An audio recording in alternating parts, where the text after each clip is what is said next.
ہمارے دین کی کتنی بنیادی اصطلاحات ہیں جو ہم سے تقاضا ہے نا. ایک دین ہے خود، ایک عبادت ہے. عبادت کیے بغیر ہمارا مقصد حیات پورا ہو سکتا ہے؟ وما خلقت الجن والانس الا لیعبدون. عبادت کا معنی کیا ہے؟ دیکھیں، جیسے ہم نے اللہ بھی اپنا بنایا ہے، قرآن والا اللہ نہیں لیا ہم نے، ایسے ہی عبادت کا مفہوم بھی ہم نے اپنا بنایا ہے. قرآن کا مفہوم ہم نے اختیار نہیں کیا. میں نے رب اور والا آپ کو بتا دیا نا، وہ بھی ہمارا اپنا بنا ہوا ہے. الہ کا بھی ہمارا اپنا بنا ہوا ہے.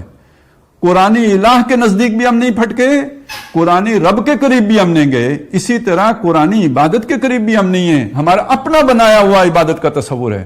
کون زیادہ عبادت گزار ہے؟ سب سے پہلے تو ہم اس کی داڑھی ناپ کر دیکھتے ہیں، پھر اس کے بعد اس کا پانچا دیکھتے ہیں کہ اوپر ہے کہ نیچے ہے، پھر دیکھتے ہیں یہ 5 وقتہ نمازی ہے یا 4 وقتہ نمازی ہے. اور اگر تہجد گزار بھی ہو اور بھی نفل بھی ہوں تو، اور ساتھ میں تسبیح بھی ہو اور آنکھوں میں سرما بھی ہو، اوپر جو ہے اس نے وہ کوئی پٹکا بھی باندھا ہو، اب یہ ایک کامل عبادت گزار بندہ ہو گیا. بے شک وہ سود خور ہو، حج بھی کر لیا اس نے، بے شک یہاں پہ قبضہ گروپ کا سرگنا ہو، بھتہ خور ہو، یہ کچھ اگر ہے ہمیں نظر آ گیا، ہم نے کہا جی بڑا عبادت گزار، وہ تہجد گزار بندہ. قرآن مجید عبادت کو غلامی کے معنی میں استعمال کرتا ہے کہ عابد در حقیقت وہ شخص ہوتا ہے کہ جو اپنے آقا کا ہمہ وقتی غلام ہوتا ہے. غلام ہوتا ہی ہمہ وقتی ہے، اس کے چھٹی کا کوئی دن نہیں ہوتا، اس کے پاس کوئی 8 گھنٹے کے بعد ریلیکس کرنے کا کوئی اس کا حق نہیں ہوتا. اس کا مالک جو اسے ریلیکسیشن دے دے اور جو کام اس سے مرضی لے لے. یہ اس طرح کی جاب نہیں ہوتی کہ جی آپ ڈرائیور ہیں تو مالی کا کام نہیں کریں گے اور کچن میں کام نہیں کریں گے.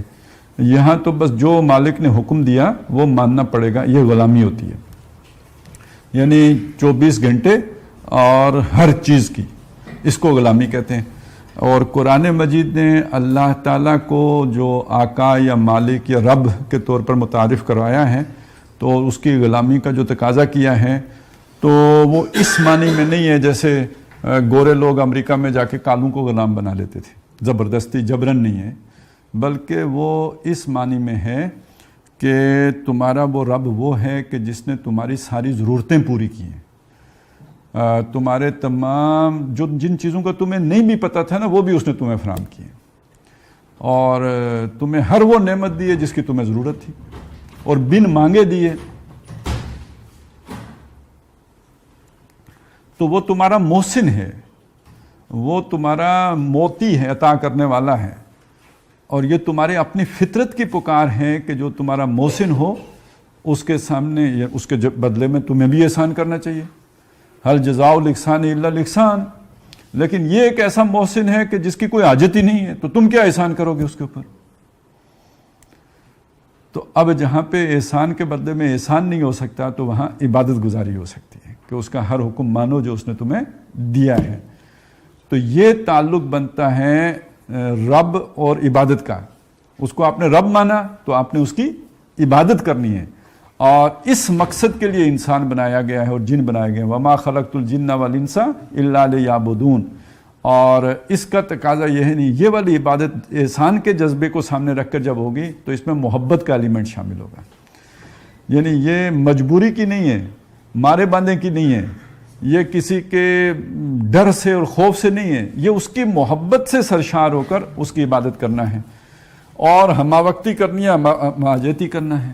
اب اس میں آپ ایک بات سمجھ لیں جو سمجھنے کی اصل بات، کہ اگر اس میں کسی اور کی اطاعت شامل ہو جائے، اطاعت کسی اور کی شامل ہو جائے تو یہ عبادت خالص نہیں رہتی، یہ ملاوٹ شدہ عبادت ہو جاتی ہے.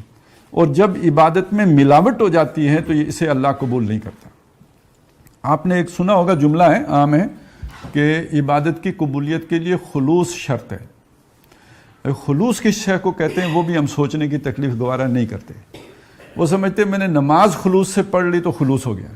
بھائی خلوص عبادت کو خالص کرنے کو کہتے ہیں، اور قرآن مجید نے اسی معنی میں اس لفظ کا استعمال کیا ہے کہ فَاعْبُدِ اللَّهَ، پس اللہ کی بندگی کرو، مخلص اللہ الدین، اپنی اطاعت اس کے لیے خالص رکھتے ہوئے، تب وہ عبادت قابل قبول ہے. اگر آپ نے اس خلوص یعنی عبادت کے اندر کسی کی ملاوٹ کر دی ہے، کسی اور کی عبادت شامل کر لی ہے، تو کسی اور کی اطاعت شامل کر لی ہے، اب یہ خالص عبادت نہیں رہے گی.